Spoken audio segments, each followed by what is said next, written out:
This week, the Cantina crew catches up on the High Republic Adventures comics, discussing issues 9 through 13, the Wedding Spectacular, and the 2025 Annual. Let's go!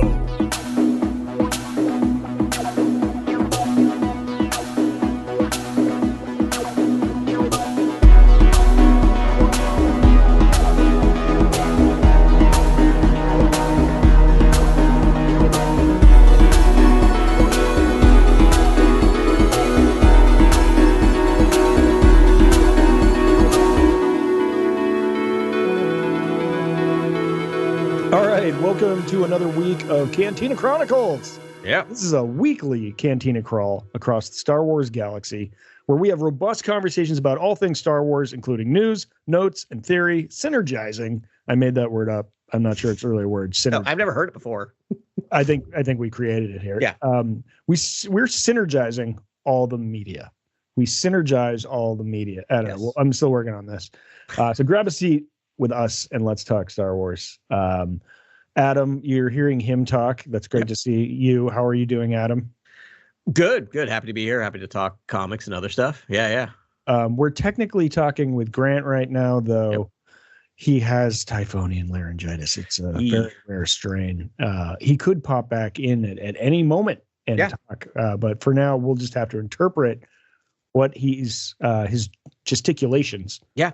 I think he might be breaking out a whiteboard, so we might be able to read some scrawls there. But we'll see. Yeah. I'm a little dubious. It's got a Last Jedi heading at the top of the whiteboard right now, so I'm not sure where he's going with that. But we'll see. We'll be sure to relay his messages to y'all. Yeah.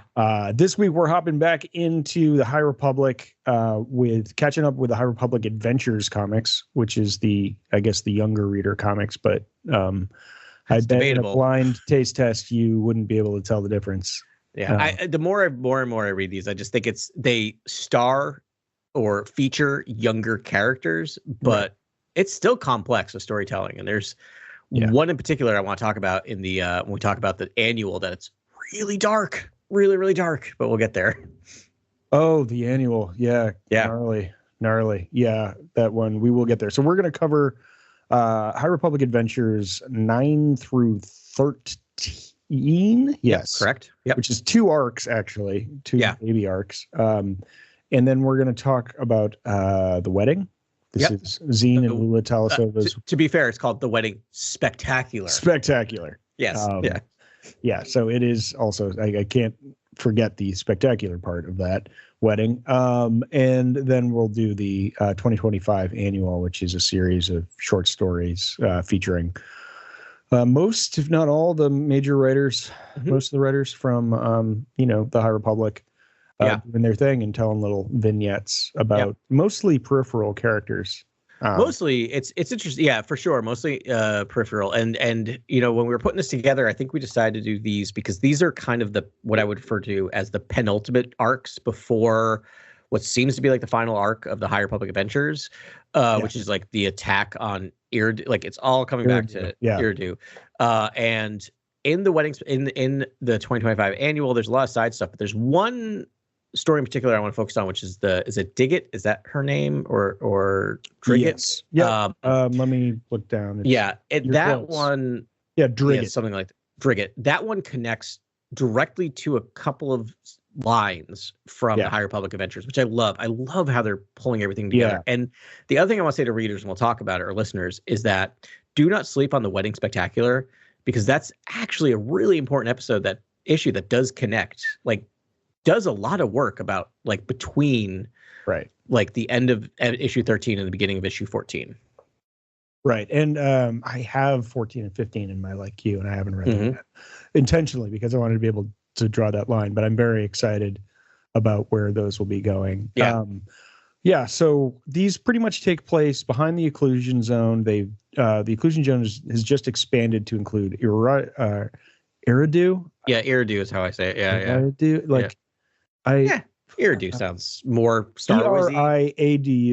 Eriadu, Eriadu, maybe. I'm gonna say Eriadu, but probably Eriadu. Yeah, my headcanon is Eriadu as well. So it's Mommin and it's Eriadu. Oh, Grant seems very mad that I'm saying Mommin, but too bad. He can't speak. Bad. Yeah. Guess I'm right. Yes, I'm right.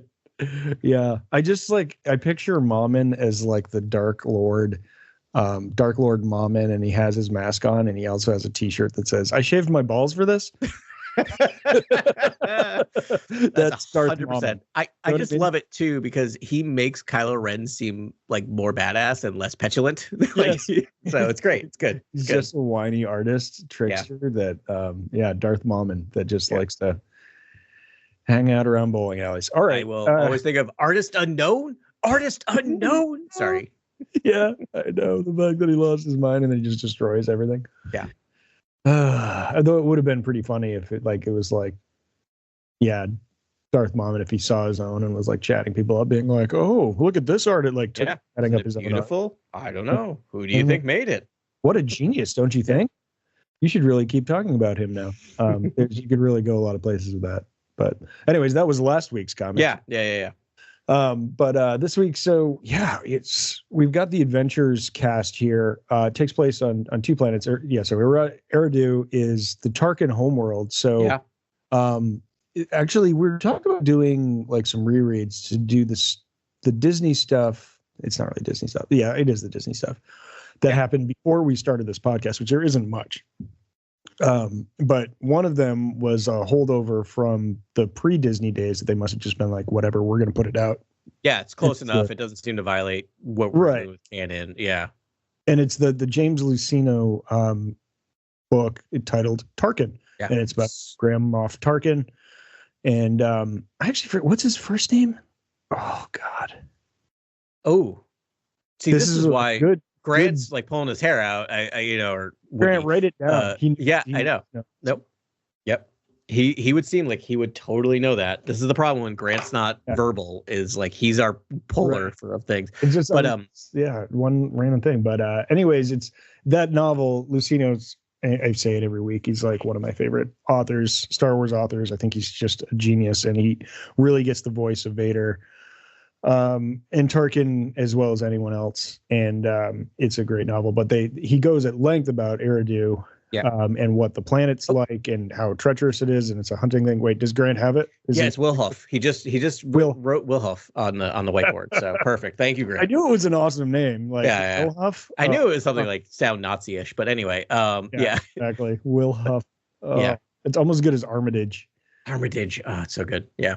Maybe it might be better than Armitage. Mm-hmm. Wilhuff Tarkin. So anyways, that's this planet, but obviously generations before Wilhuff was conceived. But there's still Tarkins as a major family on this planet. And so that's one of the locations. And the other one's Valo, from the fame of the what is it? The Galaxy Fair. Yeah. World's Fair on Valo. It was the second, it was from phase 1, and it was like the second novel, I think. It was kind of like, here we've attacked, and by the way, now we're going to attack your big fair. It was supposed to be one of the great works. By the High Republic, and and it was ruined by a terrorist attack. I was thinking, I was reading these, I need to put together when this is done, and not put together, I need to find someone who put together the correct reading order for High Republic, and I may go back and actually redo it in correct reading order, because I just need to read it in one. I just need to sit down and only do that. Go. Yeah, because would you read the comics as well? I think so, because they do so much work in the comics, and we'll talk about it if we do next time when we cover Echoes of Fear and Dispatches from the Occlusion Zone. Yeah, there's stuff that's going on in those that's going to tie in hugely to the last arc. Like there are things that they've been searching for in numerous books that they discover in these comics. So I think I would. That's why I need it, though, because the weird thing about comics is, as I mentioned, they come out once a month, and so you'll have this story that takes place over 6 months that's actually like takes place in 2 days between this book and that book, and I just need it. Like, tell me what order to read all of these things in, because I just need to do that. And I think the problem with that was the Jedi we talked about this takes so many L's in phase 1 of this. So many phases in phase 1 that it's just gonna be hard to read that. Yeah, and then more L's in phase 2, and the first all of phase 1 is just like L's. Yeah. And then it continues on in the beginning of phase 3, and it's just like they're just starting to pull out of a nosedive now. I think that's why I really loved. We'll talk about impressions, but really loved reading this. I'm like, oh, finally, the Jedi are being Jedi and winning, and like showing the true colors. Yeah. Yeah, and figuring out the situation a little bit, showing signs of competence, which is good. But yeah, so all these like the novels, each set of novels, the adult novels, the young adult novels, the like Marvel comics, the Dark Horse comics, they all have their own realm of characters. Yeah. With occasional crossovers, and the crossovers are important with major Jedi and major characters, and it's good to keep your head on a swivel and know when those crossovers are going to happen, because they're important. But for the most part, it's like they're their own realms. So these Adventures comics have a lot of young Jedi that are now growing older. They started in phase 1 as children pretty much, and now a couple years have passed and they're older teenagers, hopefully, because 2 of them are getting married. I don't know. Like, I'm just going to give them the benefit of the doubt, but boy, I felt like they were like 15-year-olds getting married. I was like 14 or 15-year-olds when 13-year-olds when it stared, and then they said it's only been 2 years. So I'm like, now they're 15-year-olds. I'm like, well, based on when we talk about baby Grogu, age is relative between species. I don't know. They seem to be the way they're drawing them now, they seem older than they were. I don't know. I'm just going to trust them. Yeah, it's odd. Yeah, we're just gonna. It's odd. Skip past that. Avoid all that. Yeah. Yep. Not gonna delve into that. Nope. But all right. Who thought Ram Jamaram would be like such a pivotal Jedi in this era, which I love. I relate a lot to Ram Jamaram, and not even just body type, but a lot of other things going on there. Like, I love this. I love this Jedi. He is such a cool Jedi. Yeah, tinkerer. Likes to work with his hands. He's a mechanic. Messes with droids, very humble, and just like a sweetheart that just loves his friends and being with his friends and helping his friends and helping as much as he can. He's a great Jedi, and I'm always tickled when I see him in any stories. He's been in a couple of the novels, and I'm glad to see he's sort of a major figure in this run. All right, so let's start with the Eriadu squad. This is sort of who this is the main cast. This is Zine and Lula Talasova, right? These are the 2 female leads that are engaged to be married. Yeah. Farzala Court, who's grown up quite a bit. A younger member of Court species named Zint. Mm-hmm. Alice Crash Ongawa. And their droid 5AG3, affectionately known as 5A, who is snarky and a little evil and kind of great. I love him. I didn't know. I love this. Yeah. And Argomon. Yes, Argomon. Who is Quartz? What's the name of the other? Zint. Pay attention to Zint. Zint becomes important in the next in the next arc, which I was just like, it was good to go back and be like, oh, that's how they introduced him. Okay. Yeah.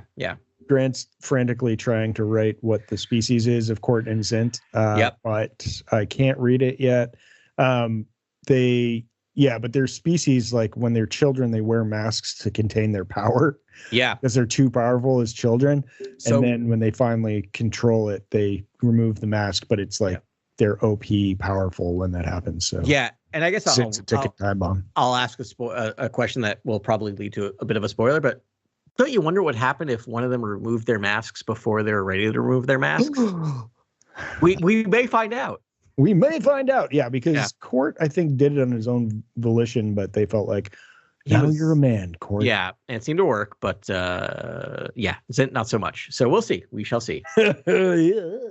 Yeah. It's I love these characters. They're I just think back to when we first I names are rough, and Ben luckily took them down for names. Any of my students will know I never say this to their faces because I don't want to make them feel unimportant, but I do not remember names. I have their picture IDs open every day when I teach. I feel so bad. When I was first teaching, I made flashcards with my students' pictures and names. I just really suck at that.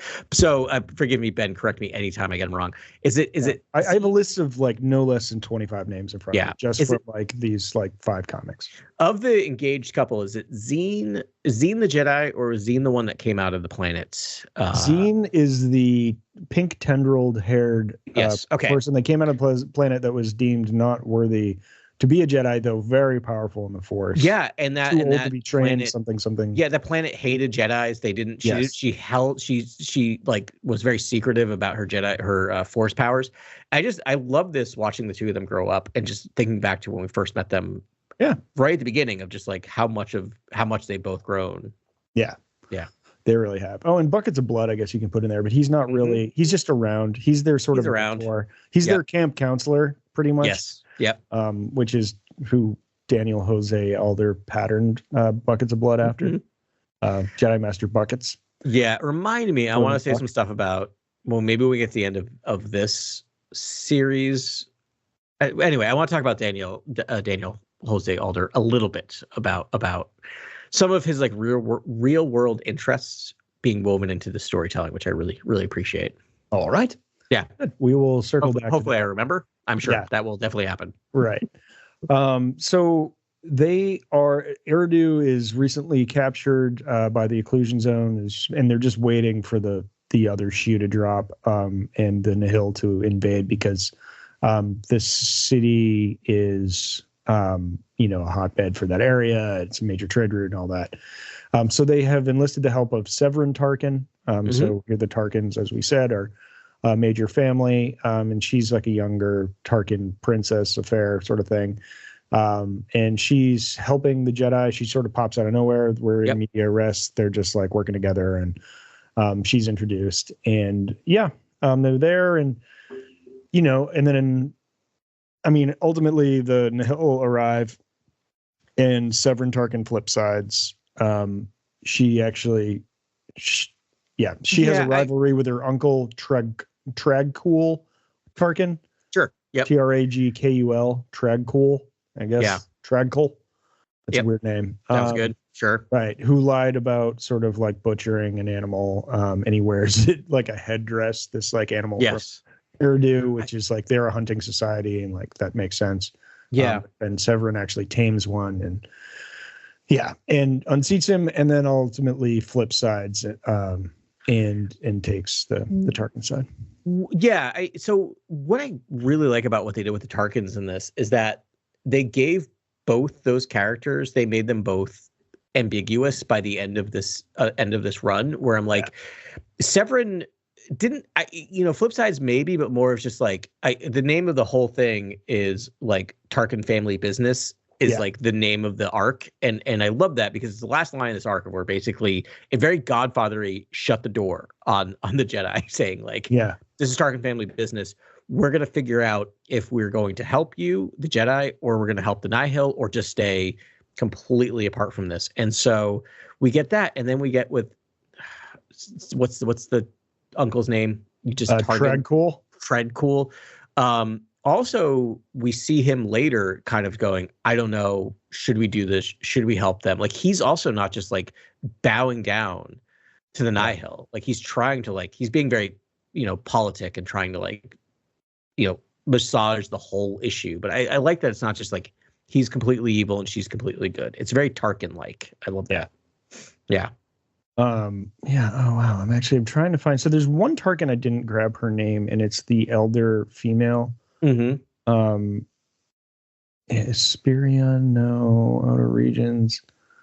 The Tarkin family is a very underserviced Wookiee page, so much for that. But anyways, she's a great character. There's sort of an elder statesman that's appealing to Severin's best interests. I think she sort of doesn't like Tragkul either and all that. But anyways, it sort of sorts itself out. But ultimately, the Jedi are on the side of the people, and they're worried that they're going to have to battle the Nihil and the Tarkins at the same time to just keep the people safe. And so, so revolution's brewing there. I'm really skipping through this, but it's not a ton that happens. It's really, it's just, you have two parallel stories that converge, which is basically, they're in with the Eriadu High Council. The Tarkins are there. Yeah. Others are there. They're basically, the Jedi come in, try to make their case. The Nihil come in, try to make their case. Meanwhile, there's a street brawl with the people that weren't allowed into the council. Oh, right. Yeah. Yeah, and it's a very straightforward story, but it does a good job of like setting everyone's expectations, and then I love I don't know. I just love a movie or a comic that ends in ambiguous, just it's unclear what happens. Yeah. And so basically this just ends with that of just saying, yep, family Tarkin business. Maybe we'll help you, maybe we won't. Yeah. Good luck. Agree to disagree. Yeah. We'll see how it plays out. I mean, that's a very Tarkin thing, sort of pick the winning side as you go along. Why don't we jump over to Valo now? Yeah. So this is a different group. Oh, because I mean, listen, I love the OGs, but this this other cadre. Yeah. Ram Jamarim has like teamed up with these pirates. Yep. And I mean, Therm Scissor Punch. So wasn't it literally last week we were just talking about Therm Scissor. And that was like, no, he's here. He plays a part. And this is it. Like he's in something. And like old Therm plays a huge part in this. So like they're on the run, trying to find some place to go when a distress call goes out from Gavi, who is the Scarlet Skull. And I forgot about this thing. So me too. Yeah. Just to like get people back up to speed on this, in a previous story, Ram Jamaram assumed the identity of the Scarlet Skull, to instill, which was like an ancient sect of, I think, Sith, like dark side users. Yeah. To sort of, I think to scare Nihil away, ultimately. Yep. And then it became a symbol for the resistance, and then he had to leave. So he met this friend Gavi, this is Dragget's friend or love interests, even though they look like they're 8. Unclear. Sister. They're friend. like friend. There's a connection between them, but a little unclear. Drigget. Yeah. So we'll talk about Drigget later. Yeah. But so Gavi is the primary Scarlet Skull, Crystal Skull. That's funny.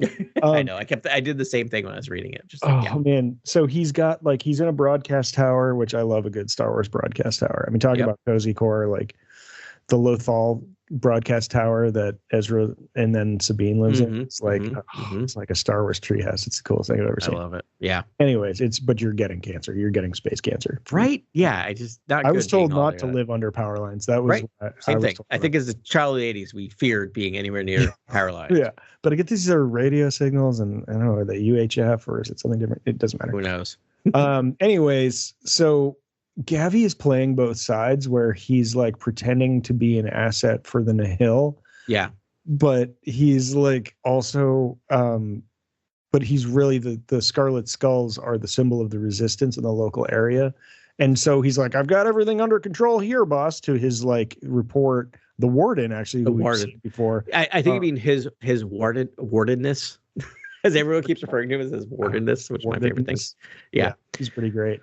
Yeah, there was a prison ship episode a couple arcs ago that actually I think he was the warden of the prison ship that the Marvel comic characters were. Yes, it's a lot of the people who we thought died in the crashing of Starlight Beacon actually got captured and taken away. I think like a lot of them were in there, and so like yes, he was the warden of that.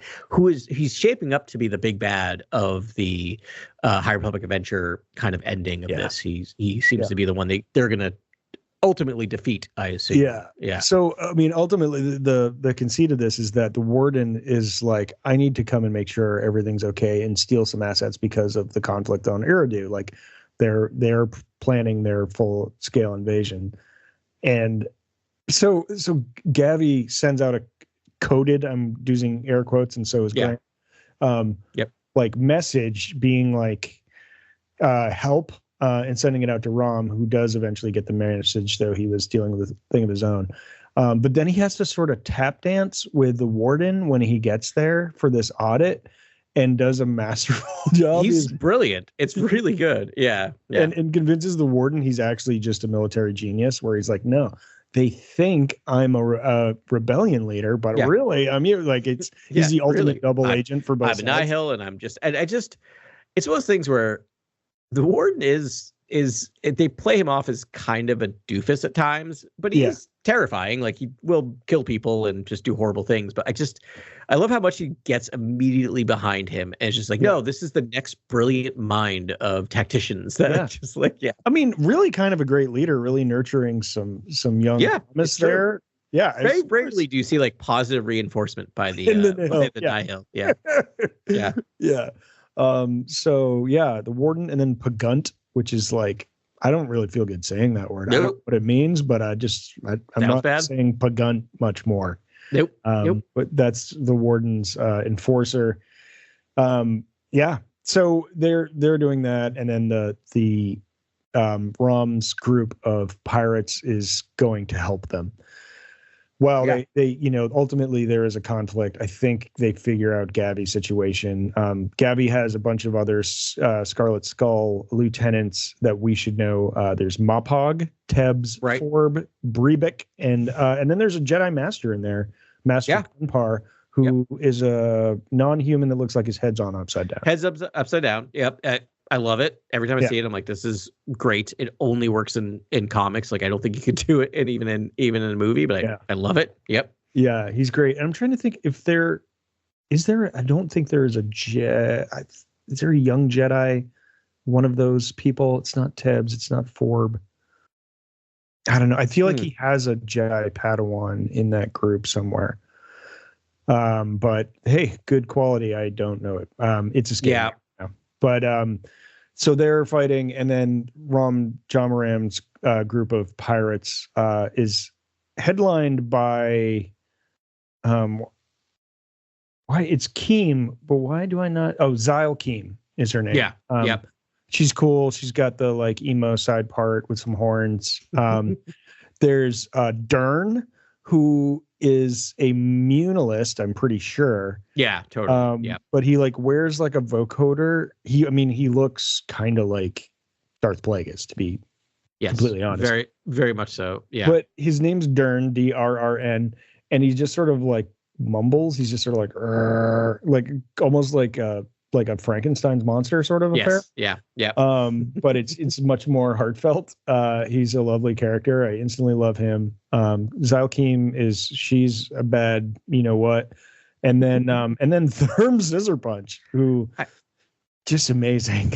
I don't remember the line, but he's like chasing after people. He says something like snip, snip, something. Yep, like snip, snip. Yeah. Yeah. And I'm just like, I love it. I mean, like, I still remember it must have been one of our like first early episodes where I think this is like where we were so desperate for content. Remember those days when like there was like desperate for content? I don't think we were desperate for content. We were just having fun. We were having fun, but there was like not as many comics and all this stuff coming out. And that may have been before we were covering comics, but like I remember the Denny's menu. This is how I remember Therm Scissor Pump. The Denny's menu for Solo came out, and we covered that on an episode.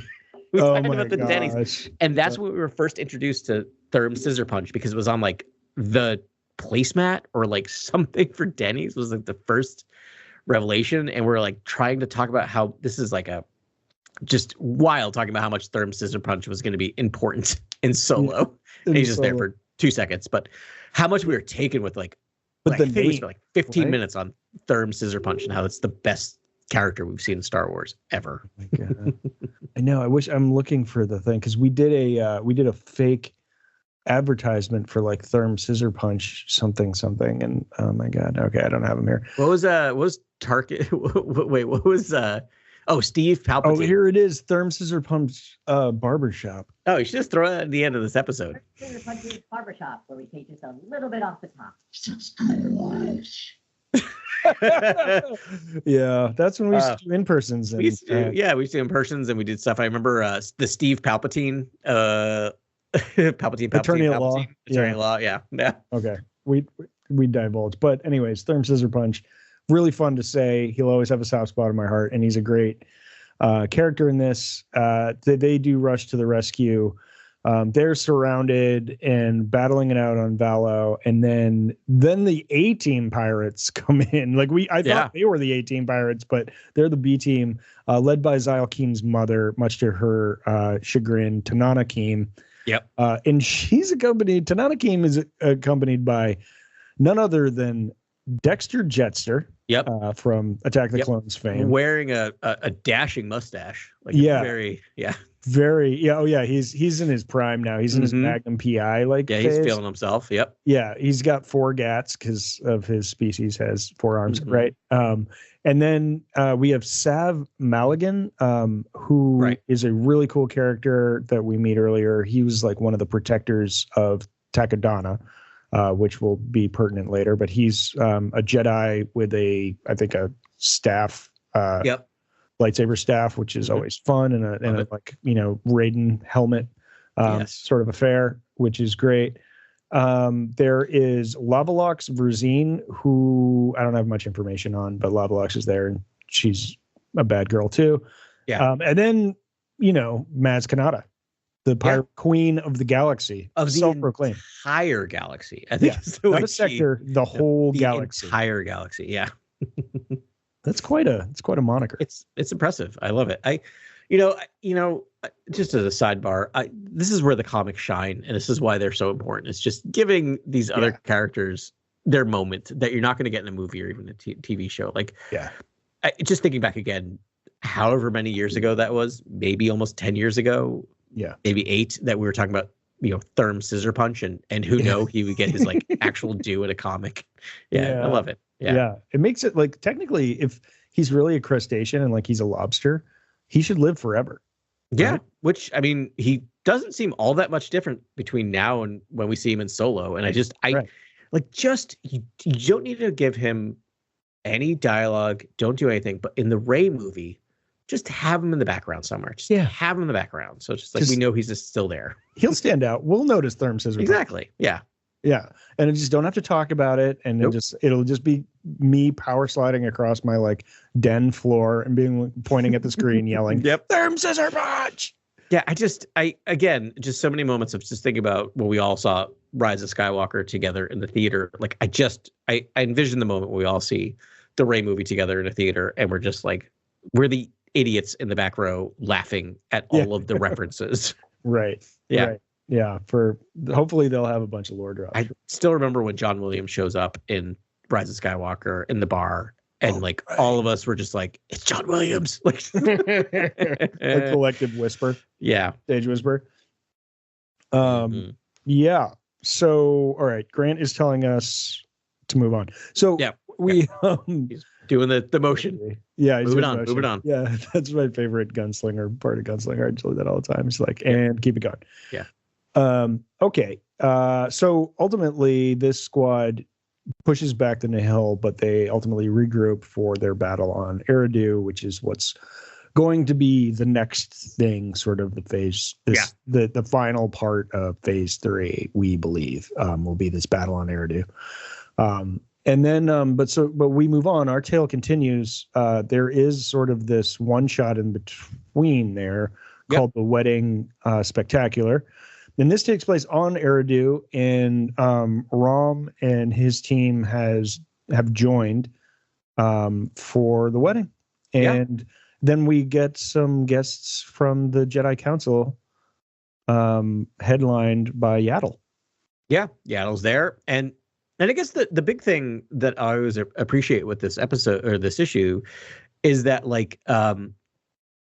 it Lula left the Jedi Order, right, to basically marry Zine. Yeah. And so I guess kind of back up is one of the things I love about the High Republic is they start answering or dealing with the question of what happens to Jedi who leave the Order? Why would they leave the Order? How are they dealt with? Something we don't normally deal with in the early issues or in the prequels. And the fact is no one is angry at Lula for leaving. All of her Jedi, the high, all the people from the council, her Jedi master, they all show up to support her. And I kind of love this idea of just no, it's not a bad thing if someone leaves the Order. It's just that, as she kind of mentions, she's gotten everything she can out of it, and that she has a different path in life. And I love that they're there to support her. And it's so cheesy, but I'm that's so important to know that I guess that makes sense why the fallen Jedi isn't this wide swath of Jedi. That the Jedi are supportive of people who leave. Yeah, I think the Fallen must be like ones that fell to the dark side. I think so, right? Like, because there's a lot of people who leave the Order, which I think is an important thing to talk about, but don't become. I mean, there's a lot of dark people side that users. wash out too. Yeah. So yeah, there's people just don't make it, which is interesting a little bit. And then we have sort of non-canon legends sort of material that talks about like there's a lot of arms of the Jedi Order. Not everyone's a fighter. There's like horticulturists and architects and healers and all this other branches of the Order that do non-combative things. That's interesting to me as well. Yeah, same. I love that idea, and I think we need to build that out more in the new EU because it explains why people wouldn't leave it. Like, because again, I always think of myself, if I ended up being a Jedi, I'd be the Jedi in the library or in the archives. Like, I would not be on the front line. You'd want to be, but I bet you'd get dragged out in the field. And I'm sure, and I'm sure I would be fine, but I'm not going to be like the leading general in something. I will. Who's Loden Greatstorm's Padawan? I think that's you, buddy. I think that's who you'd be. I agree. I'm trying to think of his name too, because it's exactly who I was thinking about. Who keeps trying to just do research? Is it Rami Malek? No. Yes. And keeps getting dragged back in. And we'll talk about him again when we cover. I think it's the it's Echoes of Fear or Dispatches from the Occlusion Zone. Yeah. They keep going back to him basically in the archives trying to study stuff about, the rod of whatever. We'll deal with that when we get there. But yeah, I always very much relate to that character. I'm just like, no, I just want to read books. Just let me read books, man. Yeah, totally. That would be a lot of fun. I think I would be the guy that would just love being in a tent in the rain on some like backwater world being like, what are we going to do today? Yeah, right. I think I'd be the Labrador Retriever that'd just be like, let's go meet people. Yeah, not me. Trying to find that dude's name and I can't find it. Grant, help us out here. I know. Bel Zettifar. Bel Zettifar. Yeah, I'm totally a Bel Zettifar. Wait, no, he's not the one. It's the other guy. No, because Bel Zettifar has the. He has the dog, the Charhound. It's not him. It's the other one who is not Loden Greatstorm's Padawan. It's the other guy, and this is going to bother me. And I'm sorry, this doesn't make for very good podcasting, but it's going to bother me because synergy, and I need this stuff. But, no, I agreed. I will say he's the one on like Abraxas Station, and I think he has a love interest with Vernestra. I think so. They're at least like they're contemporaries, right? Like they're of the same Jedi. And he had a love interest with Paz, I think her name was, with the Nihil back on Abraxas Station. He has a blue like lightsaber. He's very good with it. He's like, he's actually kind of very Obi-Wan-esque if Obi-Wan was more of a bookworm. Yeah, I mean, is it Reith Silas? It is Reith Silas. Thank you. Thank you, Grant. Grant was holding up the Reith Silas. Yeah. All right. Yeah, I'm totally a Reith Silas, 100%. I mean, I'm like Reith Silas in a Ram Jamaran body. But I love that character for that reason. That's exactly who I'd be. It's like, again, someone who just wants to do studies, but then it's also Indiana Jones, right? In a lot of ways, like is very much in the archives doing the research, but also will go out on an adventure when required. Right. Which I just realized how pompous that sounds. Moving on. Well, I was going to compare myself to Yord. So there you go. I'd probably be a Yord and I'd probably be dead. I'd be dumb and dead in a ditch somewhere. One thing I want to say though is best intentions. is circling back to this idea of other type of Jedi in the Wedding Spectacular. Emmerich shows up, Jedi Emmerich, right? And I can't remember the stories. Was it? Yes, Emmerich is savvy. Trail of Shadows, was that the miniseries he was in? He's like basically the Jedi PI, right? Yes.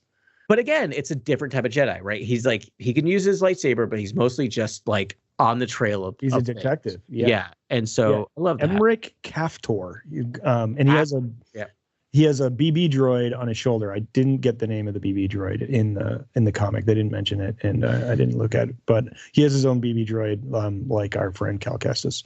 Yeah. I think it's B333. Okay. 333.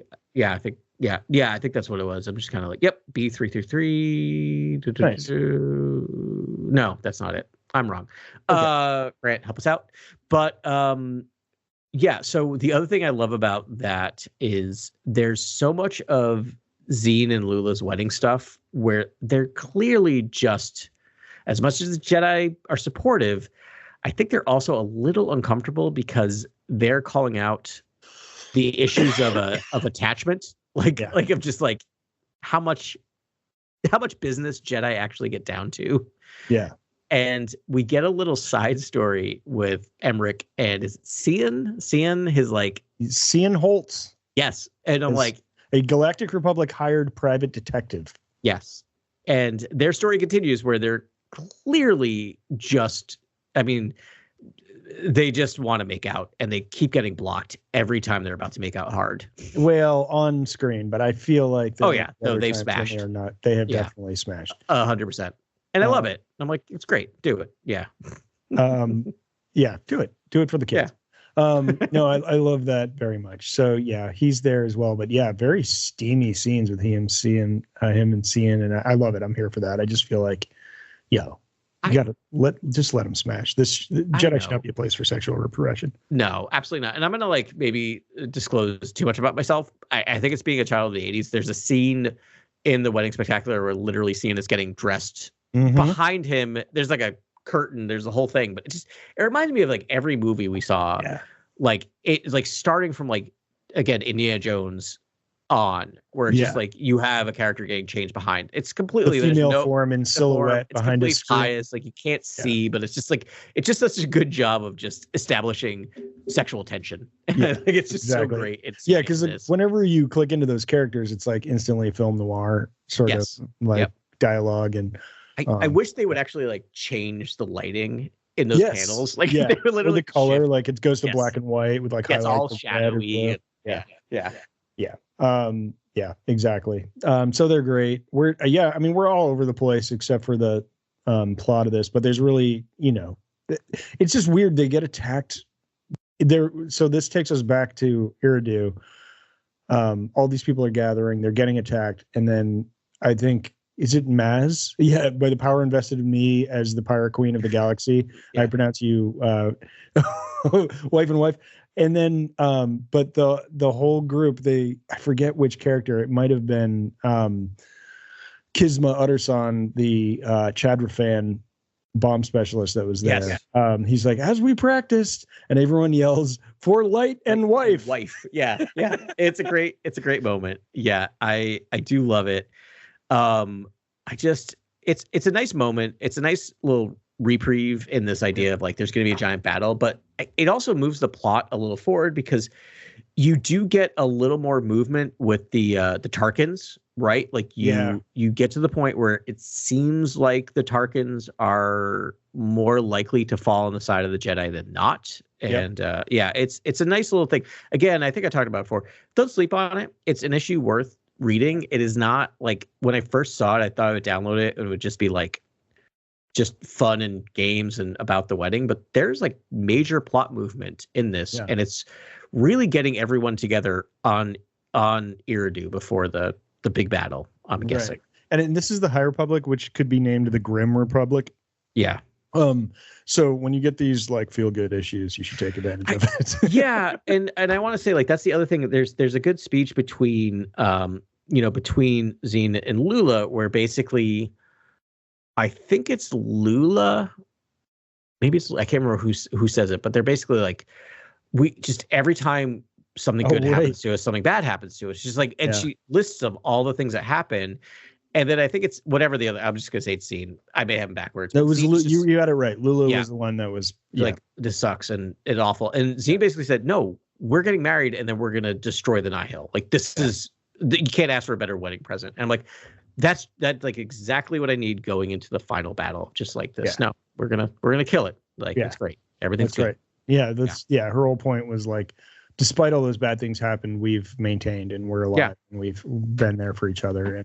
And that's what's important. And it's a feel good episode. It's really and you've been rooting for these two kids since like the beginning. And so it's good. It's a nice little, like, again, I think there's so many shows I don't like it's hard to reference Buffy now with everything around Joss Whedon. But what I will say is, actually, it's actually later seasons that he's not actually that involved with. So maybe I could talk a little more about it. But like, anyway, you just do your Googling about Joss Whedon. It's not horrible. He just is an asshole.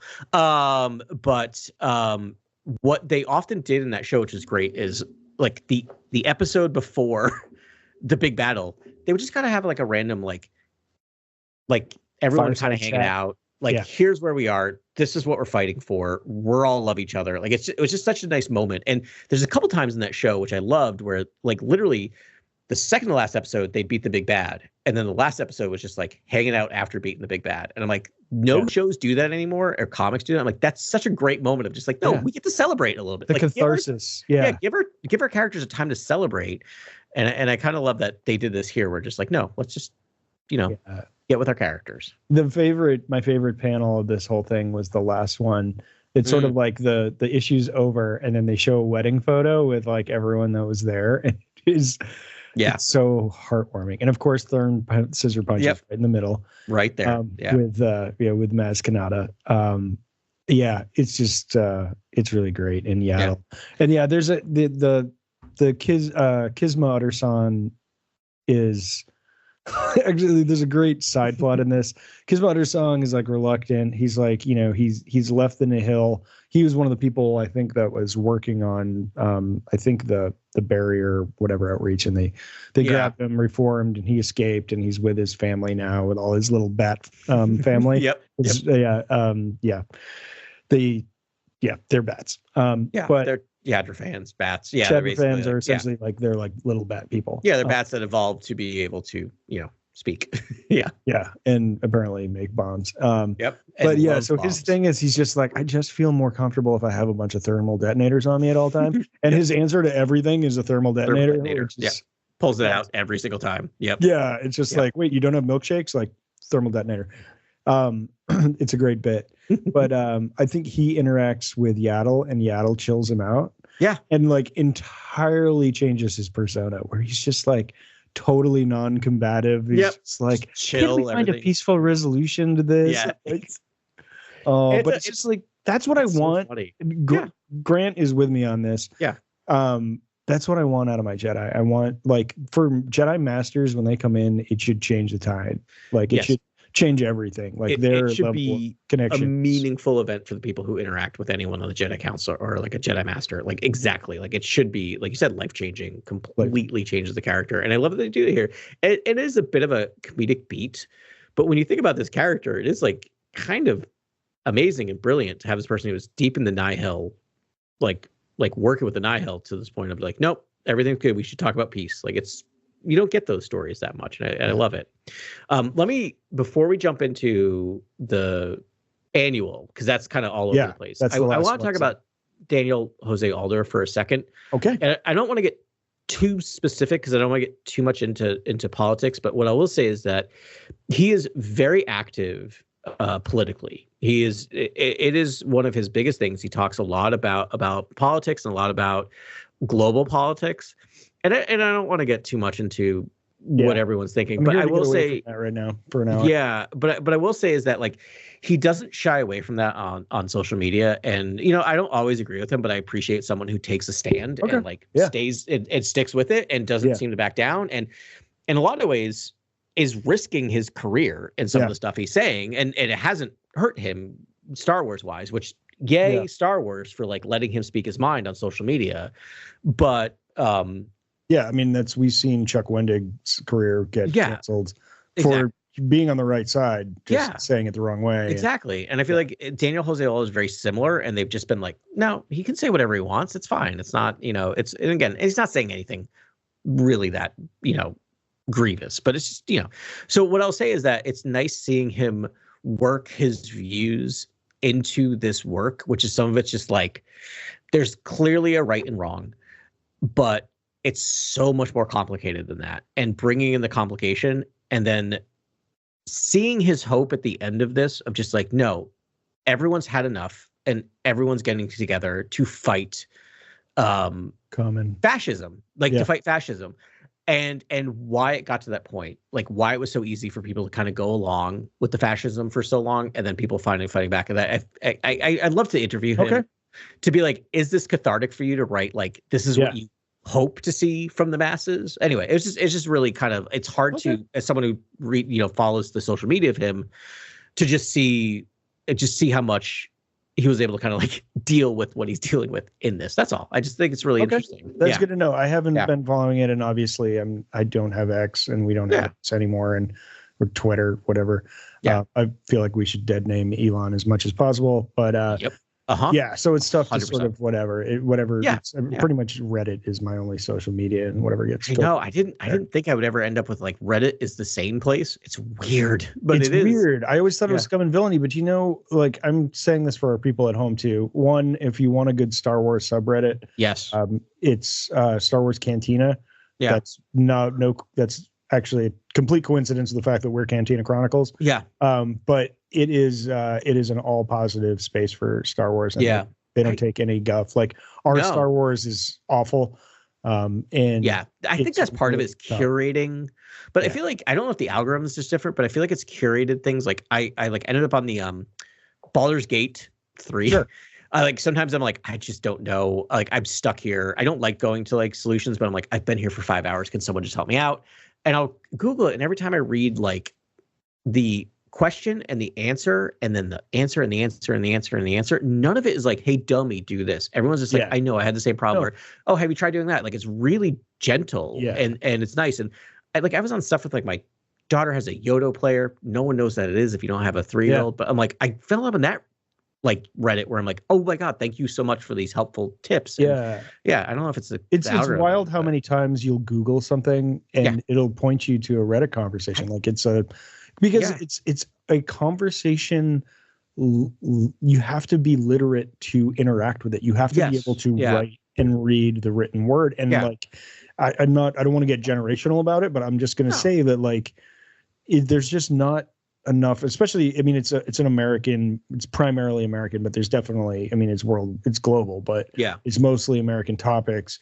And we don't have great literacy rates here. And so it's like kind of a dying breed, but the fact that it's like, you need to communicate your opinion with words. Exactly. It's long form. It doesn't reward being snippy in 121 characters or less. Like it is, again, I'm sure I'm not sure. I know there are dark areas of Reddit, but I feel like, I don't know why we're like suddenly like, we're not sponsored by Reddit. It's just weird.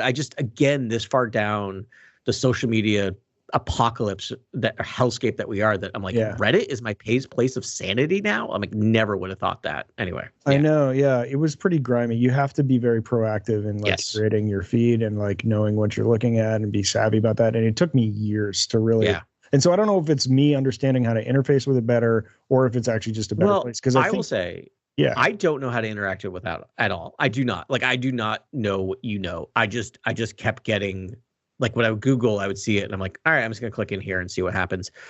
And it's just been wholly positive for me. And it might be what I'm searching, but I don't know. I just think, I wonder if everyone who's just like bad actors or bad intentions just realized they got rewarded more on other social media apps and just migrated over to those, because I don't know. It's very, very strange, but I don't know. I'm kind of now Reddit pilled. Maybe that's the difference too, right? Is that like you can click off of, if you're like, I don't like this, I'm just not going to engage with this, right? Like I could just like, all right, this one's gone. And like Instagram, Twitter, other stuff like that, it's hard. Like those people worm their way back in, right? Anyway. All right. Last enough thing yay about Reddit. Witches versus the patriarchy is fantastic. And home decorating circle jerk is so fantastic. I've just been following Our Providence. I live in Rhode Island, my God. which is like, you would think that would be bad. No, I like, it's really funny. And it's like, no one, like, they're pointing out stuff like, this is how I'm getting clicked into, like, oh, these are where all the protests are. It's just Our Providence. It's not like Our Providence liberal or Our Providence ever. It's like, here's a protest happening right now. And I'm like, thank you. Not going to go there because we can talk why off air, but I'm like, I love to know that these things are happening. And I'm like, yes, support. But it's just like, it's weird. You think Our Providence would be like, but yay, Buddy Cianci is, the second coming of Christ. Otherwise, but it's just like, no, it's just like, it's weird. The like white supremacist stuff that they lurk on our Boston, and if things get too liberal, they'll, but then they'll get downvoted to oblivion. That's the thing. Yeah. But yeah, it's generally a very friendly place for people. The punk subreddits and them vandalizing Teslas is fantastic. Yeah. Anyways, ska. I mean, I'm not. I bet ska is a wonderful. Ska, it's wonderful. It's inclusive. I got to do it. I'm sorry, everyone. Everyone makes fun of checkerboard ska. The reason why it's checkerboard is because it is developed because it is black and white musicians working together. Okay, that's why you get the black and white checkerboard. I've learned so much about ska from you, and my world's a better place for it. I will say the summer ska 1995 is not a good representation of what ska actually represents. Just ignore Money My Boss Stones, Real Big Fish, no doubt. They're not bad, but they're not representative of what ska actually is. Moving on. Well, we've had a good digression today. I appreciate it. All right. Yeah. So let's move on to the last comic we're going to cover, which is the annual. Yeah. And okay, so I have the characters from each of these things. So good. I think it's 5 stories. Yep. The first one is with Buckets of Blood on Delphi. Yeah. The title, which is 3 Younglings and a Snack Frog of Doom. Oh my gosh, that's right. And they have to perform the Heimlich maneuver in a theater on a kid that ate too many snack frogs. Exactly. Yeah. And he gets Heimlicked and all the force Heimlicked. Yeah. And all the snack frogs come flying out of his throat, which is gross and sad for people that like animals, but also funny. Yeah. I did kind of be like, and again, I'm not a vegetarian, but you'd be like, oh, frogs are just a snack. I'm like, I guess. I'm like, it's again trying not to be speciesist, but it was a little like, ugh. Right. What's food and what's a sentient thing? And it's a very blurry line in Star Wars. Yeah. Yeah. But it was cute. And then they broke the rules and like helped some people escape. And Tormund Buck's like, you did a very adult thing right there, where it's like sometimes an adult thing is knowing when to break the rules to save people. And that was cute. And it is. Blood is great. Yeah, it's a great lesson. I love when they do these little lesson things of just like, this idea of like, I wouldn't necessarily call it civil disobedience, but like, it's sometimes it's right to break the rules. Sometimes the greater good is more important, but it's also fun. The other thing I was like impressed by of just like, that it was that they have movie theaters. In Star Wars. I kind of love that. Yeah, and the projectors are like floating droids. Yeah, like 2 floating droids projecting from either corner. Yeah, cool. I think that one was also written by Charles Sewell. So that was Sewell, huh? I assume, I don't have the names, but the names are in order, and they're not in alphabetical order. So I'm guessing it looks like it was Charles Sewell and Rosemary Sewell, which I don't know if it's his partner or daughter, but I don't know. It just doesn't give us much information about who wrote each one at the very beginning. I'll have to go all the way to the back. Phase 3 annual on Dark Horse. Oh, they don't even. They don't say which ones are which? They really don't, and I didn't see it in there either. That's really strange. Heck? I know. I don't know why they don't want to give credit. Yeah, and they don't say it in the comic either. Oh, they probably do on the first page. Well, the other thing, here's the weird thing is, so at the bottom of the cover, it has all the authors' names. Alyssa Wong, Kevin Scott, Justina Ireland, Zarita Cordova, Charles Sewell, Rosemary Sewell, in that order. Yes. Then in the next page, the order is completely different. Neither of those orders in alphabetical order. So I don't know. So that was either written by Charles Sewell and Rosemary Sewell or Alyssa Wong. It seems more like an Alyssa Wong story based on their. I read a lot of Alyssa Wong, writes a lot for Marvel. It seems more like her wing, but it's really strange that they don't actually give us the credits. I'm going all the way to the back of the comic. Do they give us credits? Nope. No idea who wrote what. Are you looking at the comic itself? Yeah, I am. Yeah. You are. All right. That's what I just ran to go grab it. Yeah. Go that's check. Wild. See if you're it's very strange. And Wikipedia is not helping either. Grant's just shrugging his shoulders. He has no idea either. It's very, very, very strange. I've never seen that in an annual before, that they don't actually credit. And no, and I'm on darkhorse.com right now with their thing, but they don't say either. They just have a lumped in the Wikipedia annual. Yeah. Published summary. They just have the writers, but yeah, in different orders on the front page and the other thing, and they don't clearly. I mean, the Wikipedia one's also really minimal. All right, so 3 younglings and the snack frog June. All right, so this one, all right, it's on Wookiee. Okay, Charles Sewell and Rosemary Sewell wrote this story. Oh, good. Okay, all right. So you found it based on the individual. I got hot links. Individual stories. Oh, good. Okay, good. And it's 3 younglings in the snack frog June. Okay, all right. Moving right along. The next one is called Heart to Heart, and this is the one with Drigget on Eriadu. And then Emmeline Tarkin. I believe so. That might be the older, the matriarch of the entire family. Yeah. Tarkins. Yeah. Yeah. And this is the story that connects the most to the last few issues we've talked about, because Drigget gets named out about this idea of like everyone thinks she's a Nihil collaborator, which you could argue she is, but she seems like she's actually just kind of doing that to survive, but also passing off information to the resistance. Yeah. Right. And Gabby's in there in the flashback with Drigget. Drigget Parse. So they're just friends. Oh, Emilcine is her name. Emilcine. Okay. And is that the person? No. So Emilcine Tarkin is a young Tarkin. Oof, maybe. Unless this is the young version of the old one. And then there's another Tarkin named Krevlin. Krevlin. That's the matriarch. I believe. Okay. Right, that's it. Yeah. Figured Too many it out. Tarkins. Yeah, a lot of Tarkins. And I kind of forget the warden and all that, and I kind of forget what went on with this, except it's just sort of like, because Drigget was mentioned in the other comics, and this is sort of Drigget's side of the story. Yeah, basically it's just Drigget is meeting the young Tarkin. They're clearly connected, I'm guessing romantically involved. Oh, right, yes. Passing off information to the Tarkin. The warden catches her. So Drigget pretends to take the other one captive. She runs away. Drigget chases after her while the Nihil are chasing after her. They end up at the Tarkin compound, and that's where basically the daughter and the elder are basically like, no, like, we would have done the same thing. You were clearly, it's all about results. And like, everyone's safe because of this. And Drigget felt like a traitor for doing it. And so at the end of the story is nice that I think Drigget feels now she's going to actually be part of the resistance, like learns that. Yeah. That's very cool. And this was written by Alyssa Wong. Interesting. Yeah. All right. Yeah. I'm apparently really bad at giving people credit for who did what. No, it's good. I mean, I don't mind. Interesting. It ultimately, at this point, it all mushes together. They've all written on different sections of the High Republic at different times, but credit where credit's due. I love this cadre of writers that they've had for the High Republic. So good. Yeah.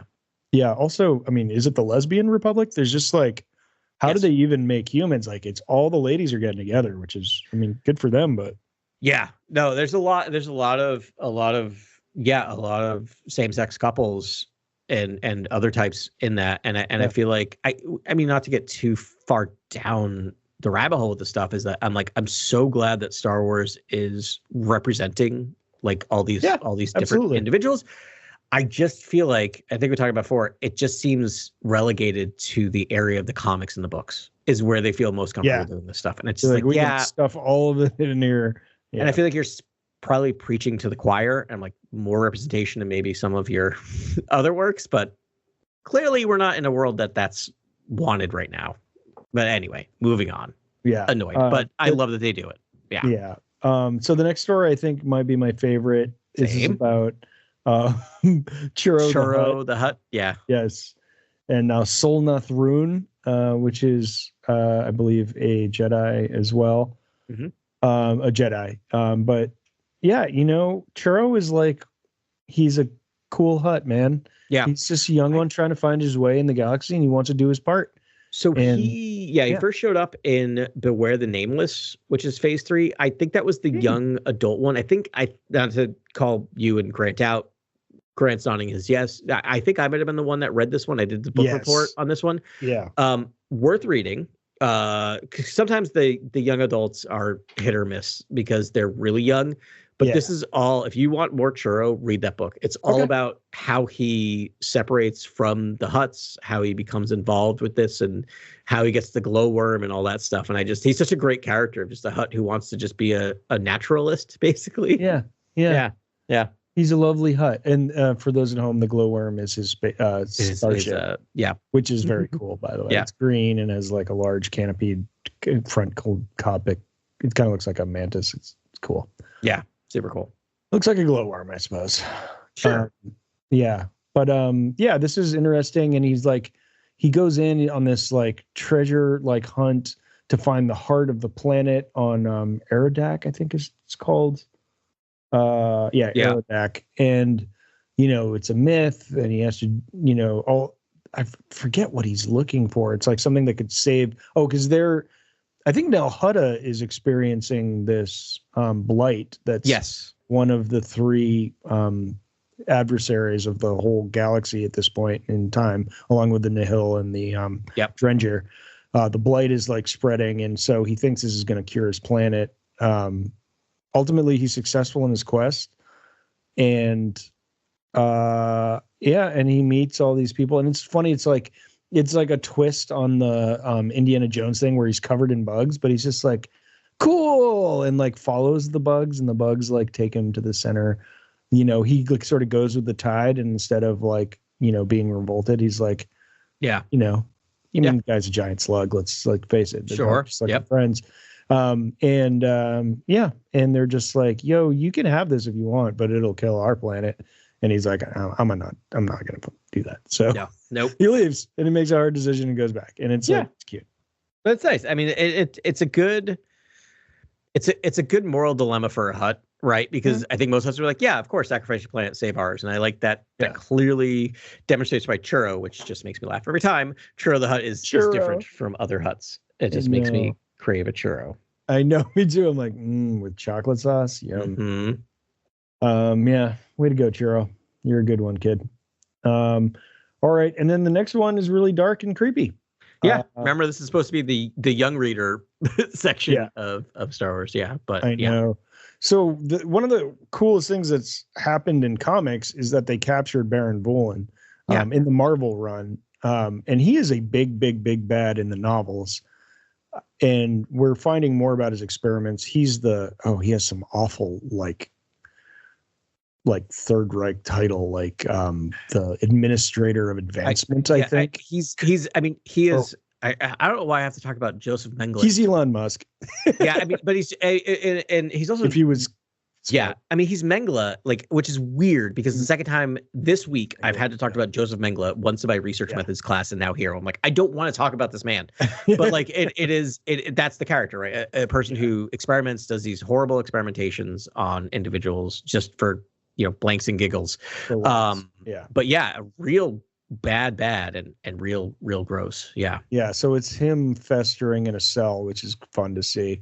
But it's him recalling, and we've learned one of like his experiments that's been successful is that he's been able to capture and corrupt Jedi so that they feed off they use the dark side of the Force, but they're able to interface with the Drengir, but I think use the dark side. I think it's not clear to me. It seems like they also, because Boolin's also doing a ton of experiments on the Nameless, right? All the Nameless, the weird Nameless that you see in the Phase 3 is him. And was it Tears of the Nameless that we meet? Is it Sicarus, who's like one of the is the first corrupted one that we see, who is at the very end of this. They do like a panel of all the people he's experimented on, and I think he did some weird like blood transfusion with the Nameless or something. Yes, remember like the Drengir blood, or not the Drengir, the what Nameless, the Rika or Re something. they have a lot of names. We'll call them the Nameless. They put their blood in the Jedi, and it like corrupts them, but it makes them symbiotes. Essentially turns them into a Nameless. Which is like wild. And you need to get these transfusions to keep you alive. And it's a weird thing that they kind of introduced late stage in towards the beginning of Phase 3, and I think we're all sleeping on it a little bit. I feel like because that's what I like about this story is like it does like here are the three ones that you have to worry about. Like these are going to be like I think kind of the one of them was already rehabilitated. Right. The one with the three eyes. I don't know if it was a Gran or it was some other creature. Yeah, he's not Grant. He's the same. He's the same guy. It's the same species that's in Solo playing Sabak, where he's like, keep your eyes in your own six card. eyes. Yeah, six eyes. But they have a name. I can't remember. But yeah, I and then Lycos is the one on the right, who is a Lonto, I think is his species. I think. Have we met him yet? Yeah. He was the one in the beginning, right, where he was like riding a Drengir and fighting Asgard. Googling them, they're all there. Like Lontos is in the High Republic, the 2023 High Republic issues, like the main run Marvel 1 through 4. Yeah. Also is in Tempest Breaker. Yeah, I remember him. So like they've all shown up, but I think they haven't clearly connected them until right now. Like, no, these are all the same thing. They're all the same. I think they're just like, and you'll recognize her. And then the centerpiece of the three that they show is the character who was a Jedi that was captured and corrupted in this story. He's recalling, being like, there's more, don't worry about it. Yeah. But the other one I think is back on Coruscant being rehabilitated. That sounds I forget who he was, someone's master, and it was like some offshoot story. I can't keep track. There's much. So many. Again, this is why I have to go back and once it's all done, reread it in chronological order, because there's so many moving parts in this, and it's just like, who knows what's going to play a major role in the end game. Yeah. Okay. That's called Brothers and Sisters, right? Because that's the other thing too. It's like culting is like, oh, you're my children. That was Kevin Scott who wrote that. Okay. Because I would have guessed the next one was written by Kevin Scott, but and it's Stellan's Wisdom. So I guess this one is like, this is the moneymaker with a flashback with Stellan Gios and his Padawan Vernestra Rowe. So this is like big name. Oh, this is Justina Ireland wrote this. Yeah, which I think Vernestra Rowe is really Justina Ireland's main focus, because I think she wrote she's wrote in all of them. I think in phase 1 that was the main character she was focused on. Did she write the novel that's about to come out about Vernestra? I don't know that she did. That's a really good question. Like the there's a novel that's coming out. It's like an Acolyte spinoff. Yeah. And I'm trying to see. Yep, I know. I'm trying to like that. Prince. Acolyte Wayseeker. Yeah. She's writing that. So that's coming out, and that is going to be novel takes place essentially. Yeah, that's it. So it's going to be about Vernestra Rowe, and it looks like there's a person in the background that looks kind of like the Matrix woman. Carrie-Anne Moss. Carrie-Anne Moss. Oh, totally. Yeah, I just look at the same thing. That's definitely going to be that character. Exploring the Outer Rim as a Wayseeker. So she does another term as a Wayseeker because Indara is the name of the Jedi played by Carrie-Anne Moss, and she's definitely Indara. She's named as being in it. But that's great. I'm glad I didn't put it together. Justina Ireland's writing that, so it's good that she gets to revisit that character because that's really her creation. Yeah. Yeah, Indara. That's Indara. Yeah, and Indara is sick too, so I'll be glad to see more. Which makes sense that they would be paired up because Indara very much seems like she's out in the Outer Rim just doing her thing. So nice. Cool, man. So that's that. We covered a lot of stuff here, and we did a lot of offshoots. I'm surprised actually we veered off this stories as hard as we have. Right. But that's what this High Republic's about. Like, we love synergizing on this podcast, and there's a lot to synergize just within the High Republic. Now I'm getting a little Acolyte curious. Like, I kind of want to rewatch it, and I might go fire up Acolyte after this and dip back into that. But yeah,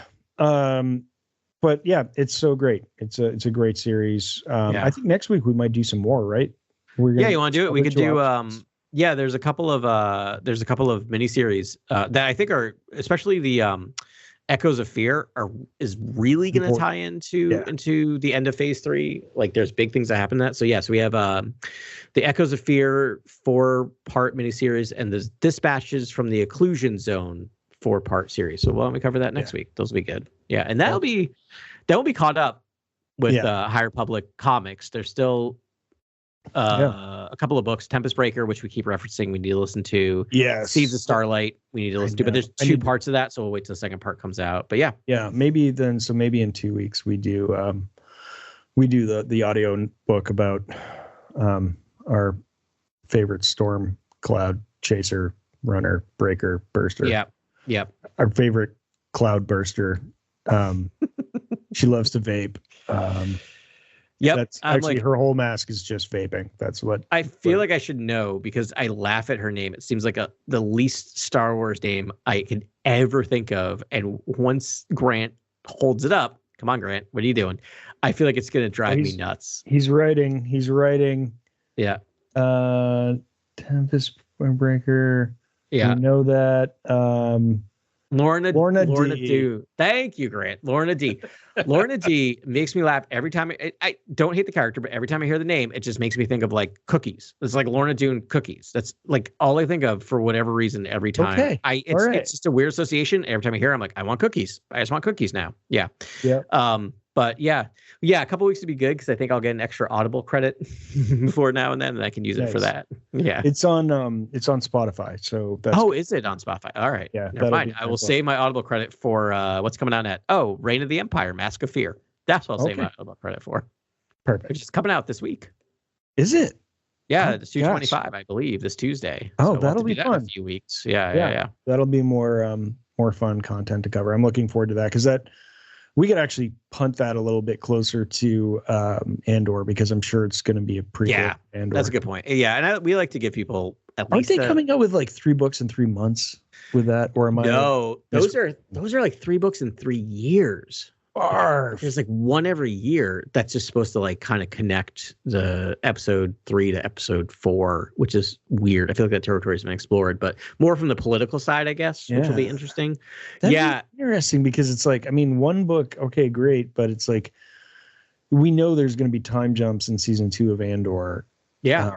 And like I imagine it might fill in some of that space. I hope it doesn't spoil anything because in fact, there's been discussion on Star Wars Cantina subreddit about like, what are we going to see the exfiltration of Mon Mothma that was actually shown in Rebels? Oh, and right. Because it was shown in Rebels, I don't know that we're going to get it again, but like that seems like a really high stakes endeavor that like maybe we'll see parts that abut it. I think like Rebels are sort of just meet them in space and take her off a starship. So maybe it's like everything that gets her to that part in space. Yeah, they get them like similar to like episode 4, right? And yeah. I mean, that would be pretty great because I just get the sense that Gilroy's like not into all the like micro lore of Star Wars, but it's like, you know, he's got 6 dudes or women in his ear being like, bro, you can't, no, because you gotta, and I mean, or it's just Dave Filoni being like, I already wrote that. I've already shown that. Yeah, I mean, it sounds similar to how The Mandalorian's written, which is like, he writes and then Filoni just goes, yes, no, tweak it to this. You can't do that. And I'm sure it's the same thing with Andor, where he just writes, Gilroy writes, and then the nerds look at it and be like, well, you can't do this. Actually. and he's just like, fine, just change the name. Okay, I'll move this. But like the fact that he's able to do that and it seems so seamless is amazing that he could just roll with the nerds, which is just like, you think he'd just be like, no, keep it. And they're like, he's just like, you just gotta be like, all right, fine, I'll change it. Fine. I'll make it something better, whatever. I was looking at Mask of Fear is set 19 to 18 BBY, so that's pre-Andor, right? Because that's closer to very end of episode. That's so 19 B. Oh, that's 19, like right. Oh, that's way early. Yeah, that's like at the end of episode. That's like the end of the Clone Wars, right? Like that's like the fall of the Republic. Yeah, so I think it is like right there. I think it starts right when the beginning of it. Yeah, during the terrifying. So here it is. During the terrifying first year of tyranny, Mon Mothma, Saw Gerrera, and Bail Organa face the encroaching darkness. So it's day one, like literally day one of the Empire. Which makes sense why they might be waiting to do book 2 and 3 until after Andor's done, because I wonder if part of it is they had to let Andor finish writing and then react to what was written there before they wrote. Yeah. Oh yeah. They probably don't even have they could be doing reshoots and like, who knows what at this point. Cool. All right, that makes more sense. But that stuff's interesting. Saw Gerrera shows up in Rebels as well, and you can tell they have a history, and this will backfill some of that. So yeah, and it's at those books I think are Alexander Freed, who wrote the Alphabet Squadron books, which I really like, does the Mask of Fear in those. So all right, yeah. Kevin Scott wrote Tempest Breaker. That's pretty exciting. Nice. The thing, I mean, we've talked about before, and we'll talk about when we listen to it. Is like they're not poorly written. The audio dramas, though, throw me sometimes. I didn't love the first one. I think I just don't like Lorna D. But I think that's part of it. What I bump up against is because it's audio dramas, which is weird because as a weird nerdy teenager, I used to listen to like old audio dramas. Is that everything has their plays, so everything has to be said externally, which means it's a lot of exposition because you can't do internal monologue or internal thoughts. And I get it; it's a restriction of the format, but it really bums me out when I hear obvious exposition. I didn't love. It was George Mann who's done a lot of great stuff, but the Battle of Jedha, I didn't love that audio drama. So like, I can't believe that tower fell down over there. Like there's like no way to like you have to do it. Like it's not a critique of the writing. It's just a critique of the format. It's more I just bump up against it. You're right. I will keep that in mind when I listen to these. I will try as well. I'm still going to bump up against it, but I'm just going to let it go and just focus on the story. Just focus on the plot. But yeah. Right. Focus on the plot. Lorna D, something. It's going to be great. Kevin Scott's writing is amazing. Love Kevin Scott. Yeah. Yeah. That'll be sweet. Great. We did it for this week, man. This is, I'm surprised it took us this long to get through this, but I'm glad it did. It was a fun journey. Hopefully Grant's voice comes back before next week. We'll see. Yeah. I was hoping for a miracle recovery, but sorry, buddy. We'll get your voice on tape next week. And to all you at home, feel better.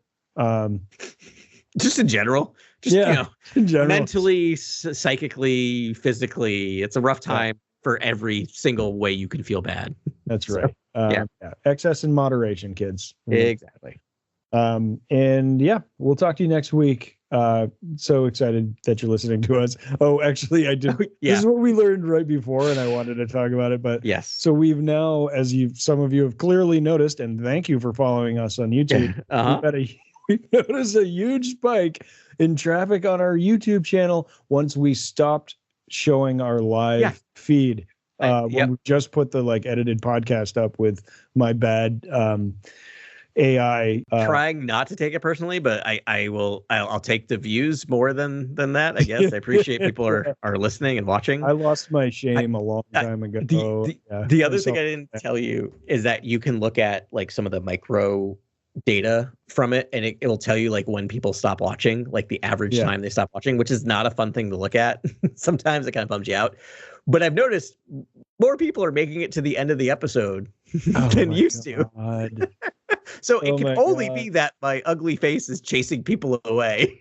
Well, I'm sorry you had to look at the real us, and instead we have tentacle monster aliens there, and for some reason those avatars are more appealing than our mugs, normal human faces. And I'm I thought everyone would love my Star Wars stuff behind me. Nope. I still have this great background that I'm so proud of behind me, and you didn't like it. That's fine. It's fine. But if you're curious, you can go back and watch early episodes of us, but no more. Yeah. We're happy. If it makes you feel better, we're happier this way too, because it was just we're not performing actors. We just like talking about Star Wars and drinking. All right. We love you very much. Yeah, you're the best. Thanks very much for listening to us. We hope you join us again next week for a beverage of your choice and talking about Star Wars here on Cantina Chronicles.